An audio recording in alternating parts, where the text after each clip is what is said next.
நம்ம யாரையாவது திட்டும்போதோ இல்லை நமக்கு தக்க சமயத்தில் உதவி செய்யாத போது அந்த மனுஷங்களை பார்த்து நம்ம என்ன சொல்லுவோம் அப்படின்னா, சரியான நன்றிகள் நாய்ப்பாவன் அப்படின்னு சொல்லுவோம். எந்த விலங்கின் குணத்தோட மனுஷ குணத்தை கம்பேர் பண்ணாதீங்க.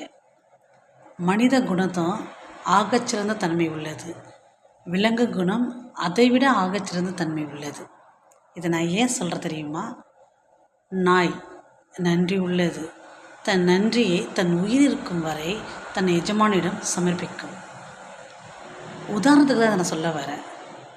எந்த உயிரினமோ தன்னுடைய இறைப்பைக்கு மீறி ஒரு வயிறை வளர்க்காது.